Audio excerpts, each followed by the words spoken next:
ਧੰਨ ਵਾਹਿਗੁਰੂ ਸਾਹਿਬ ਜੀ।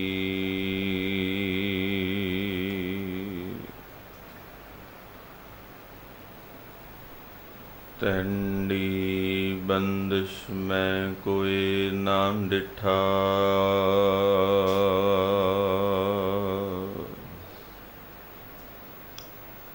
ਤੂੰ ਨਾਨਕ ਮਨ ਭਾਣਾ।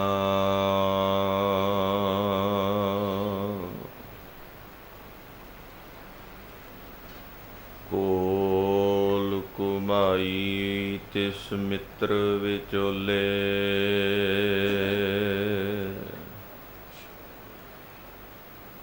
ਜੈ ਮਿਲ ਕੰਤ ਪਛਾਣਾ।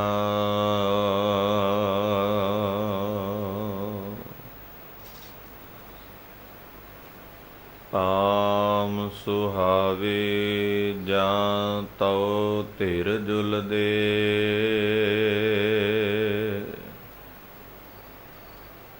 ਸੀਸ ਸੁਹਾਵਾ ਚਰਣੀ।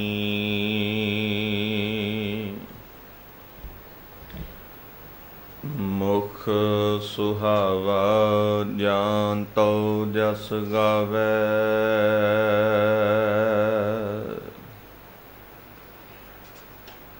ਜੀਉ ਪਇਆ ਤਉ ਸ਼ਰਣੀ।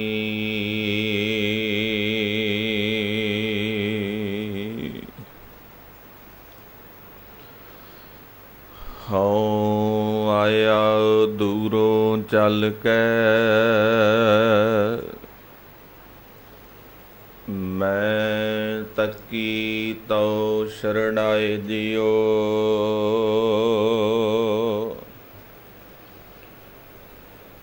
ਮੈਂ ਆਸ਼ਾ ਰੱਖੀ ਚਿਤ ਮੈਂ,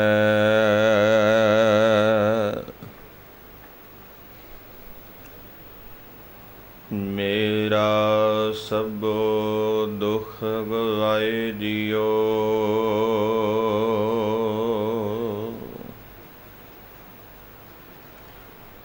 ਫਿਰਤ ਫਿਰਤ ਪ੍ਰਭ ਆਇਆ,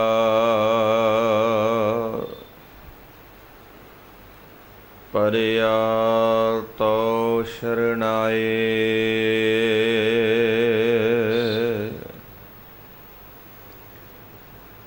ਨਾਨਕ ਕੀ ਪ੍ਰਭ ਬੇਨਤੀ,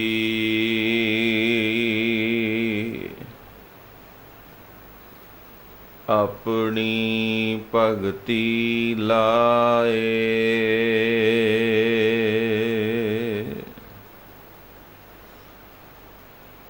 ਮਨ ਮੈਂ ਚਿਤਵਉ ਚਿਤਵਨੀ, ਉਦਮ ਕਰਉ ਉਠ ਨੀਤ।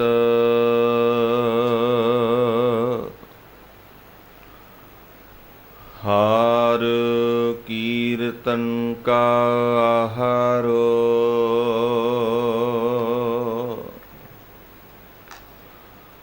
ਹਾਰ ਦੇਹੋ ਨਾਨਕ ਕੇ ਮੀਤ।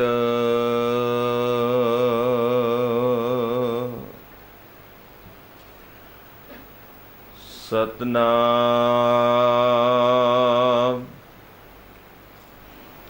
ਸ੍ਰੀ ਵਾਹਿਗੁਰੂ ਸਾਹਿਬ ਜੀ।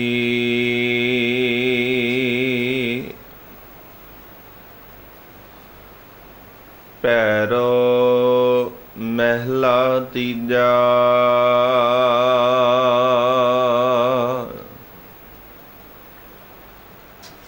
ਮਨ ਮੁਖ ਦੁਬਿਧਾ ਸਦਾ ਹੈ ਰੋਗੀ,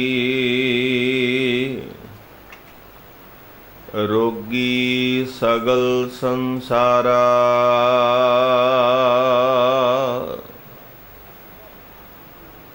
ਗੁਰਮੁਖ ਬੂਝਹਿ ਰੋਗ ਗਵਾਵੇਂ,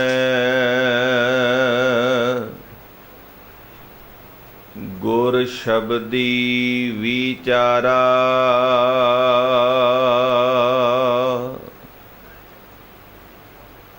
ਮਨ ਮੁਖ ਦੁਬਦਾ ਸਦਾ ਹੈ ਰੋਗੀ।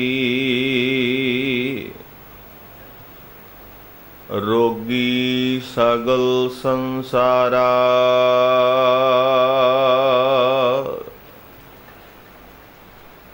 ਗੁਰਮੁਖ ਬੂਝੈ ਰੋਗ ਗਵਾਵੈ।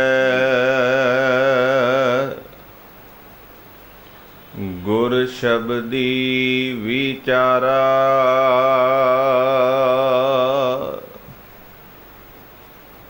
ਹਰ ਜੀਓ ਸਤ ਸੰਗਤ ਮਿਲਾਏ। ਨਾਨਕ ਤਿਸਨੋ ਦੇ ਵਡਿਆਈ ਜੋ ਰਾਮ ਨਾਮ ਚਿਤ ਲਾਏ ਰਹਾਉ। ਮਮਤਾ ਕਾਲ ਸਭ ਰੋਗ ਵਿਆਪੇ ਤਿਨ ਜਮ ਕੀ ਹੈ ਸਿਰਕਾਰਾ।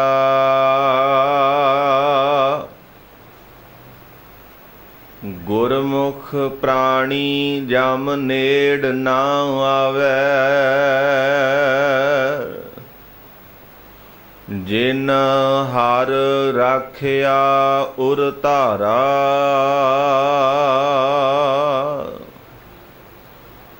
ਜਿਨ ਹਰ ਕਾ ਨਾਮ ਨਾ ਗੁਰਮੁਖ ਜਾਤਾ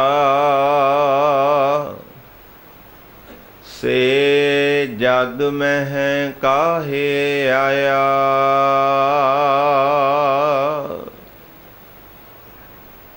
ਗੁਰ ਕੀ ਸੇਵਾ ਕਦੇ ਨਾ ਕੀਨੀ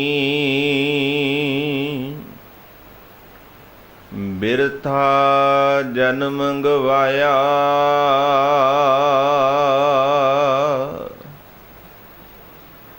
ਨਾਨਕ ਸੇ ਪੂਰੇ ਵਡ ਭਾਗੀ ਸਤਿਗੁਰ ਸੇਵਾ ਲਾਏ।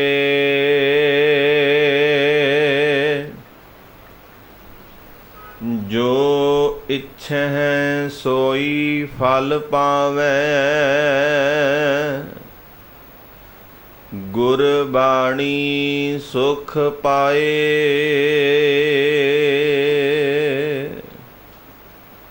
ਨਾਨਕ ਸੇ ਪੂਰੇ ਵਡ ਭਾਗੀ ਸਤਿਗੁਰ ਸੇਵਾ ਲਾਏ। ਜੋ ਇੱਛੈ ਸੋਈ ਫਲ ਪਾਵੈ ਗੁਰ ਬਾਣੀ ਸੁਖ ਪਾਏ।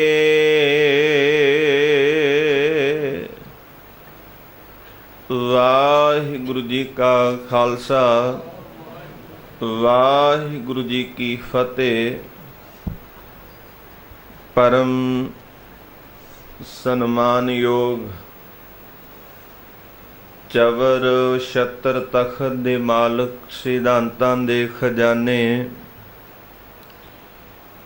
ਗੁਰਤਾ ਗੱਦੀ ਤੇ ਸੁਭਾਈਮਾਨ ਸਰਬ ਸਾਂਝੀਵਾਲਤਾ ਦੇ ਪੈਗੰਬਰ ਮਨੁੱਖਤਾ ਦੇ ਰਹਿਬਰ ਸ਼ਬਦ ਗੁਰ ਪੀਰਾ ਗਹਿਰ ਗੰਭੀਰਾ। ਧੰਨ ਧੰਨ ਧੰਨ ਸ੍ਰੀ ਗੁਰੂ ਗ੍ਰੰਥ ਸਾਹਿਬ ਮਹਾਰਾਜ ਜੀ ਦੇ ਪਾਵਨ ਪਵਿੱਤਰ ਚਰਨ ਕਮਲਾਂ ਪਾਸ ਅੰਮ੍ਰਿਤ ਵੇਲੇ ਤੋਂ ਪਾਵਨ ਦੀਵਾਨਾਂ ਦੀਆਂ ਹਾਜ਼ਰੀਆਂ ਭਰ ਰਹੇ ਗੁਰਮੁਖ ਪਿਆਰੇ ਗੁਰੂ ਸਵਾਰੇ ਸਤ ਸੰਗੀ ਜਨੋ ਵਡਭਾਗੇ ਹਾਂ ਜਿਨ੍ਹਾਂ ਨੂੰ ਸਤਿਗੁਰੂ ਦੀ ਅਪਾਰ ਕਿਰਪਾ ਅਤੇ ਰਹਿਮਤ ਸਦਕਾ ਜੀਵਨ ਦੀਆਂ ਅਮੋਲਕ ਘੜੀਆਂ ਨੂੰ ਸਫਲ ਕਰਨ ਦਾ ਸੁਭਾਗਾ ਸਮਾਂ ਪ੍ਰਾਪਤ ਹੋਇਆ। ਨਿਰੰਤਰ ਚੱਲ ਰਹੀ ਲੜੀਵਾਰ ਧੰਨ ਸ਼੍ਰੀ ਗੁਰੂ ਗ੍ਰੰਥ ਸਾਹਿਬ ਮਹਾਰਾਜ ਜੀ ਦੀ ਗੁਰ ਸ਼ਬਦ ਵਿਚਾਰ ਦੇ ਅਧੀਨ ਅੱਜ ਤੀਜੇ ਗੁਰੂਦੇਵ ਧੰਨ ਸ਼੍ਰੀ ਗੁਰੂ ਅਮਰਦਾਸ ਸਾਹਿਬ ਮਹਾਰਾਜ ਜੀ ਦੀ ਪਾਵਨ ਰਸਨਾ ਤੋਂ ਉਚਾਰਨ ਕੀਤੇ ਹੋਏ ਰਾਗ ਭੈਰੋ ਦੇ ਅੰਦਰ ਦਰਜ ਧੰਨ ਸ਼੍ਰੀ ਗੁਰੂ ਗ੍ਰੰਥ ਸਾਹਿਬ ਮਹਾਰਾਜ ਜੀ ਦੇ ਮੁਬਾਰਕ ਅੰਕ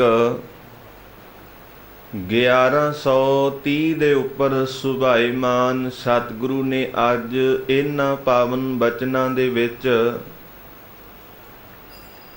ਗੁਰਮੁਖ ਅਤੇ ਮਨਮੁਖ ਦੀ ਗੱਲ ਕੀਤੀ ਹੈ ਤੇ ਅਰਦਾਸ ਮਾਲਕ ਦੇ ਚਰਨਾਂ ਤੇ ਇਹ ਕੀਤੀ ਹੈ ਵੀ ਮੇਰੇ ਪ੍ਰਭੂ ਜੀ ਮੈਨੂੰ ਸਤ ਸੰਗੀਆਂ ਦਾ ਮਿਲਾਪ ਬਖਸ਼ੋ, ਮੈਂ ਸਤ ਸੰਗਤ ਵਿੱਚ ਜੁੜਾਂ ਤੇ ਪਰਮਾਤਮਾ ਦੇ ਨਾਮ ਨੂੰ ਜਪਾਂ ਸਿਮਰਾਂ ਧਿਆਵਾਂ ਤੇ ਰੱਬ ਦੇ ਨਾਮ ਨੂੰ ਸਿਮਰ ਕੇ ਹੀ ਮੈਨੂੰ ਸੰਸਾਰ ਦੇ ਵਿੱਚ ਵਡਿਆਈ ਮਿਲੇਗੀ। ਸਤਿਗੁਰੂ ਬਖਸ਼ਿਸ਼ ਕਰਨ ਆਪਣੇ ਇਹਨਾਂ ਪਾਵਨ ਬਚਨਾਂ ਦੀ ਵਿਚਾਰ ਗੁਰਮਤਿ ਸਿਧਾਂਤਾਂ ਦੇ ਅਨੁਕੂਲ ਕਰਵਾ ਲੈਣ। ਬਖਸ਼ੋ ਅਸੀਸ ਸਰਬੱਤ ਸੰਗਤ ਲਵਾਈਏ ਗੁਰੂ ਚਰਨਾਂ ਵਿੱਚ ਹਾਜ਼ਰੀ। ਬੜੇ ਅਦਬ ਸਹਿਤ ਉਚਾਰਨ ਕਰੋ ਜੀ ਸਤਨਾਮ ਸ਼੍ਰੀ ਵਾਹਿਗੁਰੂ। ਕਰੋ ਕਿਰਪਾ ਉਚਾਰਨ ਕਰੋ ਜੀ ਸਤਨਾਮ ਸ਼੍ਰੀ ਵਾਹਿਗੁਰੂ।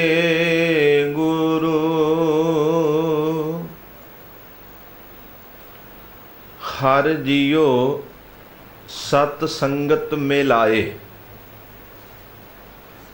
ਸਤਿਗੁਰੂ ਬਖਸ਼ਿਸ਼ ਕਰਦੇ ਰਹਾਉ ਵਾਲੀ ਪੰਕਤੀ ਦੇ ਵਿੱਚ ਐ ਮੇਰੇ ਪ੍ਰਭੂ ਜੀ ਪਰਮਾਤਮਾ ਜੀ ਮੈਨੂੰ ਸਤ ਸੰਗਤ ਦੀ ਦਾਤ ਬਖਸ਼ੋ, ਸਤ ਸੰਗਤ ਦੇ ਵਿੱਚ ਮੈਂ ਜੁੜਾਂ। ਕਿਉਂਕਿ ਗੁਰਬਾਣੀ ਦੇ ਵਿੱਚ ਸਤਿਗੁਰੂ ਨੇ ਸਤ ਸੰਗਤ ਦੀ ਮਹਾਨਤਾ ਦੀ ਗੱਲ ਬਹੁਤ ਵਾਰ ਕੀਤੀ ਹੈ ਤੇ ਹਜ਼ੂਰ ਬਖਸ਼ਿਸ਼ ਕਰਦੇ ਨੇ ਵੀ ਸਤ ਸੰਗਤ ਕੈਸੀ ਜਾਣੀ ਹੈ। ਸਤ ਸੰਗਤ ਕੀ ਹੈ, ਕਿਹਨੂੰ ਕਿਹਾ ਜਾਂਦਾ ਸਤ ਸੰਗਤ?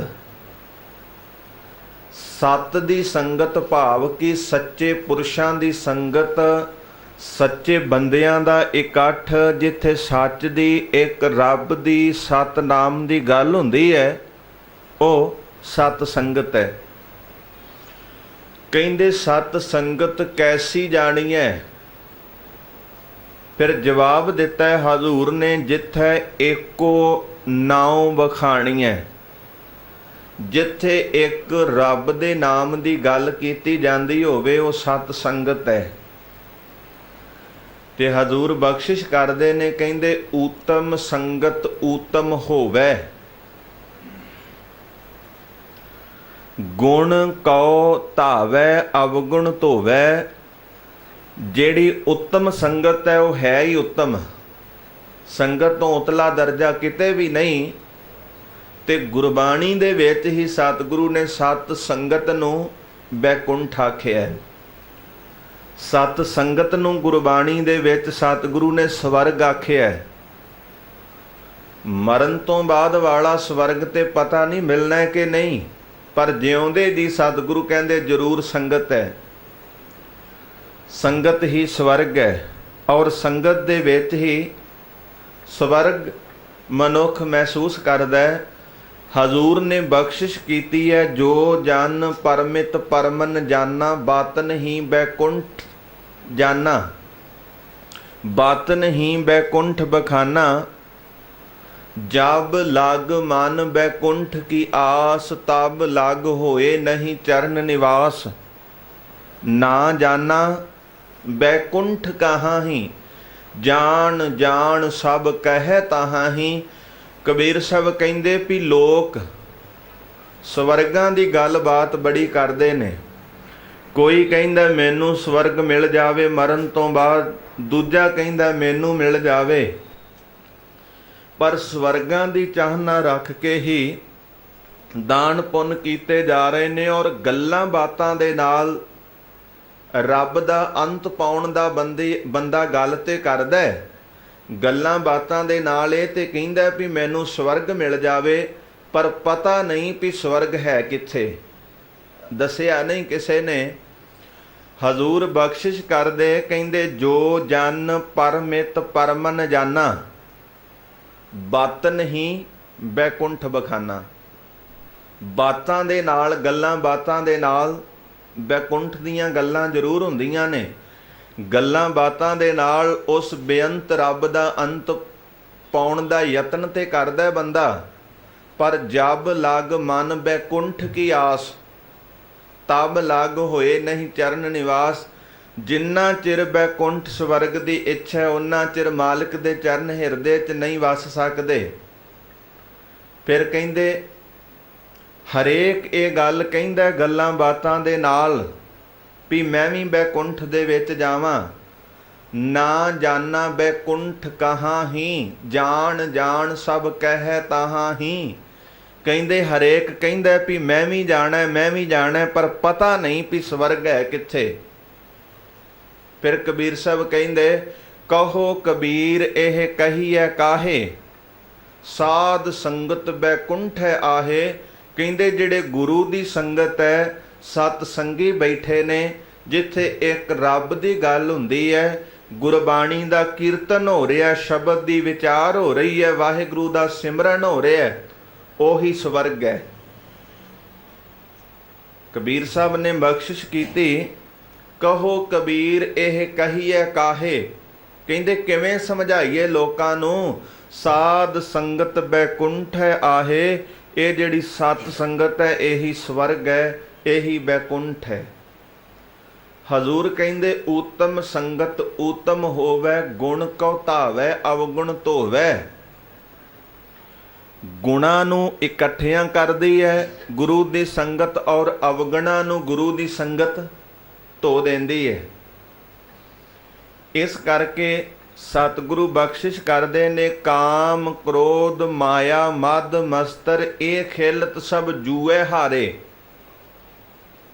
ਕਹਿੰਦੇ ਗੁਰੂ ਦੀ ਸੰਗਤ ਦੇ ਵਿੱਚ ਆ ਕੇ ਕਾਮ ਕ੍ਰੋਧ ਮਾਇਆ ਮਦ ਦਾ ਅਰਥ ਹੁੰਦਾ ਨਸ਼ਾ। ਕਾਮ ਦਾ, ਕ੍ਰੋਧ ਦਾ, ਲੋਭ ਦਾ, ਮੋਹ ਦਾ, ਹੰਕਾਰ ਦਾ ਤੇ ਤੇਰ ਮੇਰ ਦੀ ਜਿਹੜੀ ਭਾਵਨਾ ਸੀ ਉਹ ਛੱਡ ਦਿੱਤੀ ਹੈ। ਸਭ ਕੁਝ ਹਾਰ ਦਿੱਤਾ। ਗੁਰੂ ਦੀ ਸੰਗਤ ਵਿੱਚ ਆ ਕੇ ਸਾਰਿਆਂ ਦਾ ਖਹਿੜਾ ਛੱਡ ਦਿੱਤਾ। ਕਾਮ ਕ੍ਰੋਧ ਮਾਇਆ ਮਦ ਮਸਤਰ ਇਹ ਖੇਲਤ ਸਭ ਜੂਏ ਹਾਰੇ। ਕਹਿੰਦੇ ਸਭ ਕੁਝ ਛੱਡ ਦਿੱਤਾ, ਪਰ ਸਤ ਸੰਤੋਖ ਦਇਆ ਧਰਮ ਸੱਚ।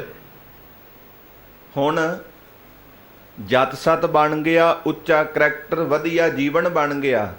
ਸਤ ਸੰਤੋਖ ਜਦੋਂ ਗੁਰੂ ਦੀ ਸੰਗਤ ਦੇ ਵਿੱਚ ਜੁੜਿਆ, ਉੱਚਾ ਆਚਰਣ ਵੀ ਬਣ ਗਿਆ ਤੇ ਸੰਤੋਖ ਵੀ, ਸਬਰ ਵੀ ਮਨ ਵਿੱਚ ਆ ਗਿਆ। ਜਦੋਂ ਸੰਤੋਖ ਤੇ ਸਬਰ ਮੇਰੇ ਸਤਿਗੁਰੂ ਨੇ ਦਿੱਤਾ, ਫਿਰ ਕਿਸੇ ਚੀਜ਼ ਦੀ ਲੋੜ ਮਹਿਸੂਸ ਨਾ ਹੋਈ ਵੀ ਮੇਰੇ ਮਾਲਕ ਨੇ ਸਾਰੇ ਹੀ ਸੁੱਖ ਦਿੱਤੇ ਨੇ। ਮੇਰੇ ਮਾਲਕ ਨੇ ਮੈਨੂੰ ਦੇਹੀ ਦਾ ਸੁੱਖ ਵੀ ਦਿੱਤਾ ਹੈ, ਮੈਨੂੰ ਘਰ ਦਾ ਸੁੱਖ ਵੀ ਦਿੱਤਾ ਹੈ, ਮੈਨੂੰ ਨੀਂਦ ਦਾ ਸੁੱਖ ਵੀ ਦਿੱਤਾ ਹੈ, ਮੇਰੇ ਮਾਲਕ ਨੇ ਆਉਣ ਜਾਣ ਦੇ ਸਾਧਨਾਂ ਦਾ ਸੁੱਖ ਵੀ ਦਿੱਤਾ ਹੈ। ਪਰ ਇਹ ਬਖਸ਼ਿਸ਼ ਕਦੋਂ ਹੋਈ? ਜਦੋਂ ਗੁਰੂ ਦੀ ਸੰਗਤ 'ਚ ਆਏ। ਹਜ਼ੂਰ ਕਹਿੰਦੇ ਕਾਮ ਕ੍ਰੋਧ ਮਾਇਆ ਮਦ ਮਸਤਰ ਇਹ ਖੇਲਤ ਸਭ ਜੂਏ ਹਾਰੇ। ਸਤ ਸੰਤੋਖ ਦਇਆ ਧਰਮ ਸੱਚ ਇਹ ਆਪਣੇ ਗ੍ਰਹਿ ਭੀਤਰ ਵਾਰੇ ਜਦੋਂ ਪੰਜਾਂ ਵਿਕਾਰਾਂ ਦਾ ਤਿਆਗ ਕਰ ਦਿੱਤਾ, ਫਿਰ ਸਤ ਸੰਤੋਖ ਦਇਆ ਧਰਮ ਤੇ ਸੱਚ ਇਹ ਆਪਣੇ ਅੰਦਰ ਦਾਤਾਂ ਟਿਕਾ ਲਈਆਂ। ਇਸ ਕਰਕੇ ਮੇਰੇ ਮਾਧੋ ਜੀ ਸਤ ਸੰਗਤ ਮਿਲੇ ਸੋ ਤਰਿਆ, ਗੁਰ ਪ੍ਰਸਾਦ ਪਰਮ ਪਦ ਪਾਇਆ, ਸੂਕੇ ਕਾਸ਼ਟ ਹਰਿਆ। ਕਹਿੰਦੇ ਸੁੱਕੀ ਲੱਕੜ ਮੇਰੇ ਮਾਲਕ ਨੇ ਹਰੀ ਕਰ ਦਿੱਤੀ। ਭਾਵ ਕਿ ਸਾਡਾ ਜਿਹੜਾ ਜੀਵਨ ਸੀ ਇਹ ਵਿਕਾਰਾਂ ਦੇ ਨਾਲ ਬਿਲਕੁਲ ਬਰਬਾਦ ਹੋ ਚੁੱਕਾ ਸੀ, ਪਰ ਜਦੋਂ ਗੁਰੂ ਦੀ ਸੰਗਤ ਵਿੱਚ ਆਏ, ਇਹ ਗੁਰੂ ਦੀ ਬਖਸ਼ਿਸ਼ ਵਰਤੀ, ਸਤ ਸੰਗਤ ਵਿੱਚ ਆ ਕੇ ਅਸੀਂ ਤਰ ਗਏ ਔਰ ਸਾਡੇ ਸੁੱਕਿਆਂ ਦੇ ਜੀਵਨ ਜ਼ਿੰਦਗੀ ਮਨ ਤੇ ਤਨ ਤੇ ਖੇੜਾ ਮੇਰੇ ਗੁਰੂ ਦੀ ਸੰਗਤ ਕਰਕੇ ਆਇਆ। ਇਸ ਕਰਕੇ ਕਬੀਰ ਸਾਹਿਬ ਨੇ ਆਖਿਆ, ਕਬੀਰ ਸੰਗਤ ਕਰੀਐ ਸਾਧਕੀ, ਦਿਨ ਦਿਨ ਦੂਣਾ ਹੇਤ, ਸਾਕਤ ਕਾਰੀ ਕਾਂਬਰੀ ਧੋਏ ਹੋਏ ਨਾ ਸੇਤ। ਕਹਿੰਦੇ ਵੀ ਸਾਕਤ ਬੰਦੇ ਦਾ ਸੰਗ ਨਾ ਕਰ, ਕਿਉਂਕਿ ਸਾਕਤ ਕਾਲੀ ਕੰਬਲੀ ਵਰਗਾ ਹੈ। ਕਾਲੀ ਕੰਬਲੀ ਨੂੰ ਭਾਵੇਂ 100 ਵਾਰ ਵੀ ਧੋ ਲਈਏ ਪਰ ਉਹ ਕਦੀ ਚਿੱਟੀ ਨਹੀਂ ਹੁੰਦੀ। ਸਾਕਤ ਬੰਦਾ ਰੱਬ ਦੇ ਨਾਲੋਂ ਜਿਹੜਾ ਟੁੱਟਿਆ ਹੋਇਆ ਹੈ, ਉਹਦਾ ਜੀਵਨ ਬਦਲਣਾ ਬੜਾ ਮੁਸ਼ਕਲ ਹੈ। ਇਸ ਕਰਕੇ ਕਬੀਰ ਸਾਧੂ ਕੀ ਸੰਗਤ ਰਹੋ, ਮੈਂ ਸੰਗਤ ਕਰਾਂ ਤੇ ਇੱਕ ਰੱਬ ਦੇ ਪਿਆਰੇ ਦੀ। ਜੌਂ ਕੀ ਭੂਸੀ ਖਾਓ, ਭਾਵੇਂ ਮੈਨੂੰ ਜੌਂ ਦੀ ਰੋਟੀ ਖਾਣੀ ਪਵੇ, ਮੈਨੂੰ ਭਾਵੇਂ ਸੁੱਕੀ ਤੇ ਮਿੱਸੀ ਤੇ ਗੁਜ਼ਾਰਾ ਕਰਨਾ ਪਵੇ, ਪਰ ਹੋਣਹਾਰ ਸੋ ਹੋਈ ਹੈ ਸਾਕਤ ਸੰਗ ਨਾ ਜਾਓ। ਜੋ ਹੋਣਾ ਮਾਲਕ ਦੀ ਰਜ਼ਾ ਵਿੱਚ ਹੋ ਜਾਵੇ, ਪਰ ਮੈਂ ਸਾਕਤ ਦੀ ਸੰਗਤ ਕਦੀ ਨਹੀਂ ਕਰਾਂਗਾ। ਹਜ਼ੂਰ ਬਖਸ਼ਿਸ਼ ਕਰਦੇ ਨੇ, ਹਰ ਜੀਓ ਸਤ ਸੰਗਤ ਮੇ ਲਾਏ, ਨਾਨਕ ਤਿਸਨੋ ਦੇ ਵਡਿਆਈ, ਜੋ RAM ਨਾਮ ਚਿੱਤ ਲਾਏ। ਗੁਰੂ ਅਮਰਦਾਸ ਸਾਹਿਬ ਮਹਾਰਾਜ ਕਿਰਪਾ ਕਰਦੇ ਵੀ ਉਹ ਮਾਲਕ ਉਹਨਾਂ ਨੂੰ ਵਡਿਆਈ ਦਿੰਦਾ ਜਿਹੜੇ ਆਪਣੇ ਚਿੱਤ ਨੂੰ, ਆਪਣੀ ਸੁਰਤ ਨੂੰ ਪਰਮਾਤਮਾ ਦੇ ਨਾਮ ਦੇ ਵਿੱਚ ਲਾ ਕੇ ਰੱਖਣ। ਸਤਿਗੁਰੂ ਧੰਨ ਸ਼੍ਰੀ ਗੁਰੂ ਅਮਰਦਾਸ ਸਾਹਿਬ ਮਹਾਰਾਜ ਜੀ ਦਾ ਬਿਲਾਵਲ ਰਾਗ ਦੇ ਵਿੱਚ ਬਚਨ ਹੈ। ਸਤਿਗੁਰੂ ਕਹਿੰਦੇ, ਸਭ ਵਡਿਆਈਆਂ ਹਰ ਨਾਮ ਵਿੱਚ, ਸਾਰੀਆਂ ਵਡਿਆਈਆਂ ਪਰਮਾਤਮਾ ਦੇ ਨਾਮ ਦੇ ਵਿੱਚ ਨੇ। ਔਰ ਸਤਿਗੁਰੂ ਨੇ ਬਖਸ਼ਿਸ਼ ਕੀਤੀ ਹੈ ਕਿ ਪ੍ਰਭ ਕੈ ਸਿਮਰਨ ਰਿੱਧ ਸਿੱਧ ਨੌ ਨਿਧ, ਪ੍ਰਭ ਕੈ ਸਿਮਰਨ ਗਿਆਨ ਧਿਆਨ ਤਤ ਬੁੱਧ। ਰੱਬ ਦੇ ਸਿਮਰਨ ਦੇ ਨਾਲ ਹੀ 9 ਨਿਧੀਆਂ 18 ਸਿੱਧੀਆਂ, ਔਰ ਪਰਮਾਤਮਾ ਦੇ ਸਿਮਰਨ ਯਾਦ ਦੇ ਨਾਲ ਹੀ ਅੰਦਰ ਗਿਆਨ ਧਿਆਨ ਤੇ ਚੰਗੀ ਵਿਵੇਕ ਬੁੱਧ। ਮਾਲਕ ਦੇ ਸਿਮਰਨ ਦੇ ਨਾਲ ਹੀ ਇਹ ਦਾਤ ਮਾਲਕ ਨੇ ਸਾਡੀ ਝੋਲੀ 'ਚ ਪਾਉਣੀ ਹੈ, ਕੇਵਲ ਸਿਮਰਨ ਦੇ ਨਾਲ, ਉਹਦੀ ਯਾਦ ਦੇ ਨਾਲ। ਖੈਰ, ਗੁਰਮਤਿ ਦੇ ਅਨੁਸਾਰ ਸਿਮਰਨ ਦੇ ਅਰਥ ਨੇ ਚੇਤਾ ਕਰਨਾ, ਮਾਲਕ ਨੂੰ ਯਾਦ ਕਰਨਾ, ਔਰ ਹਰ ਵਕਤ ਹਰ ਸਵਾਸ ਦੇ ਨਾਲ ਉਸ ਮਾਲਕ ਨੂੰ ਯਾਦ ਕਰਨਾ। ਸੰਸਾਰ ਦੇ ਵਿੱਚ ਰਹਿ ਕੇ, ਵਿਕਾਰਾਂ ਦੇ ਵਿੱਚ ਰਹਿ ਕੇ ਆਪਣੀ ਸੁਰਤ ਉੱਚੀ ਕਰਕੇ ਮਾਲਕ ਦੇ ਚਰਨਾਂ ਦੇ ਨਾਲ ਜੋੜਨੀ ਹੈ, ਕਿਉਂਕਿ ਮਾਲਕ ਨੇ ਇਸ ਇਨਸਾਨ ਨੂੰ ਹਰ ਇੱਕ ਪ੍ਰਕਾਰ ਦਾ ਸੁੱਖ ਦਿੱਤਾ ਹੈ। ਬੰਦਾ ਸੰਸਾਰਿਕ ਸੁੱਖਾਂ ਦੇ ਵਿੱਚ ਉਸ ਦਾਤੇ ਪਰਿਪੂਰਨ ਪਰਮਾਤਮਾ ਨੂੰ ਕਈ ਵਾਰੀ ਭੁੱਲ ਜਾਂਦਾ ਹੈ, ਪਰ ਇਸ ਸੰਸਾਰ ਦੇ ਵਿੱਚ ਜਿਉਂਦਿਆਂ ਹੋਇਆਂ ਮਾਲਕ ਨੇ ਸਾਨੂੰ ਉਹ ਸੁੱਖ ਦਿੱਤੇ ਨੇ ਜਿਨ੍ਹਾਂ ਦੀ ਸਾਨੂੰ ਲੋੜ ਸੀ। ਪਰਮਾਤਮਾ ਨੇ ਦੇਹੀ ਦਾ ਸੁੱਖ ਦਿੱਤਾ ਹੈ, ਪਰਮਾਤਮਾ ਨੇ ਨੀਂਦਰ ਦਾ ਸੁੱਖ ਦਿੱਤਾ ਹੈ, ਪਰਮਾਤਮਾ ਨੇ ਸਾਨੂੰ ਪੈਦਾ ਕਰਕੇ ਆਉਣ ਜਾਣ ਦੇ ਵਧੀਆ ਸਾਧਨ ਵੀ ਦਿੱਤੇ ਨੇ। ਉਸ ਮਾਲਕ ਨੇ ਸਾਨੂੰ ਦੁਨਿਆਵੀ ਸੁੱਖ ਸਾਧਨ ਦਿੱਤੇ ਆਪਣੀ ਜ਼ਿੰਦਗੀ ਤੇ ਜੀਵਨ ਜਿਉਣ ਵਾਸਤੇ, ਪਰ ਉਸ ਮਾਲਕ ਨੂੰ ਸਤਿਗੁਰੂ ਕਹਿੰਦੇ ਚੇਤੇ ਕਰ ਜਿਨ੍ਹੇ ਤੈਨੂੰ ਸਰੀਰ ਦਾ ਸੁੱਖ ਦਿੱਤਾ ਹੈ। ਕਿਉਂਕਿ ਕਈ ਲੋਕ ਇਸ ਤਰ੍ਹਾਂ ਦੇ ਵੀ ਸੰਸਾਰ ਦੇ ਵਿੱਚ ਮਿਲਦੇ ਨੇ ਜਿਨ੍ਹਾਂ ਦੇ ਕੋਲ ਧਨ ਤੇ ਬਹੁਤ ਹੈ, ਪਰ ਉਹਨਾਂ ਦੇ ਸਰੀਰ ਨੂੰ ਕੋਈ ਨਾ ਕੋਈ ਭਿਆਨਕ ਰੋਗ ਲੱਗਾ ਹੋਇਆ ਹੈ। ਪ੍ਰੋਪਰਟੀ ਬੜੀ ਹੈ, ਜ਼ਮੀਨ ਜਾਇਦਾਦ ਬਹੁਤ ਹੈ, ਪਰ ਅਗਲੇ ਪਾਸੇ ਜਿਹੜੀ ਔਲਾਦ ਹੈ, ਪੁੱਤਰ ਹੈ, ਉਹਨੂੰ ਜਾਂ ਤੇ ਕੰਨਾਂ ਤੋਂ ਸੁਣਦਾ ਨਹੀਂ, ਜਾਂ ਉਹ ਬੋਲਾ ਹੈ, ਜਾਂ ਉਹ ਗੂੰਗਾ ਹੈ, ਨਾ ਸੁਣ ਸਕਦਾ ਨਾ ਬੋਲ ਸਕਦਾ, ਔਰ ਜਾਂ ਕਿਸੇ ਨਾ ਕਿਸੇ ਅੰਗ ਤੋਂ ਉਹ ਅਪਾਹਜ ਹੈ। ਉੱਥੇ ਭਾਵੇਂ ਅਰਬਾਂ ਖਰਬਾਂ ਵੀ ਰੁਪਈਆ ਪਿਆ, ਪਰ ਜੇ ਸਾਂਭਣ ਵਾਲੇ ਦੀ ਅਗਲੇ ਪਾਸੇ ਜ਼ੁਬਾਨ ਕੰਮ ਨਹੀਂ ਕਰਦੀ। ਇਹ ਦੇਣ ਵੀ ਉਸ ਮਾਲਕ ਦੀ ਹੈ।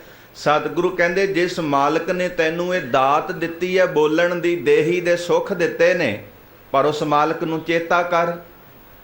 ਜਿਨ੍ਹਾਂ ਨੂੰ ਭਿਆਨਕ ਰੋਗ ਲੱਗੇ ਹੋਏ ਨੇ ਸਰੀਰਾਂ ਨੂੰ ਔਰ ਤਨ ਦੇ ਰੋਗ ਦੇ ਕਾਰਨ, ਜਿਨ੍ਹਾਂ ਦੀ ਜਾਨ ਖਤਰੇ ਦੇ ਵਿੱਚ ਹੈ, ਔਰ ਉਹਨਾਂ ਨੂੰ ਪਤਾ ਹੈ ਵੀ ਮੇਰੇ ਮਾਲਕ ਨੇ ਜਿਹੇ ਪ੍ਰਸਾਦ ਅਰੋਗ ਕੰਚਨ ਦੇਹੀ, ਸਾਨੂੰ ਅਰੋਗ ਦੇਹੀ ਮਾਲਕ ਨੇ ਦਿੱਤੀ ਹੈ, ਪਰ ਕਰਨਾ ਕੀ ਹੈ? ਲਿਵ ਲਾਵੋ ਤਿਸ ਰਾਮ ਸਨੇਹੀ। ਇੱਕ ਸੱਜਣ ਮੈਨੂੰ ਮਿਲਿਆ, ਉਹ ਕਹਿੰਦਾ ਵੀ ਮੈਂ ਤੇ ਮਾਲਕ ਦੇ ਚਰਨਾਂ ਤੇ ਅਰਦਾਸ ਕਰਨਾ ਹੁੰਨਾ ਵੀ ਪ੍ਰਮਾਤਮਾ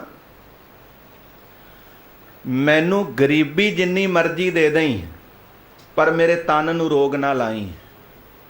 ਕਿਉਂ?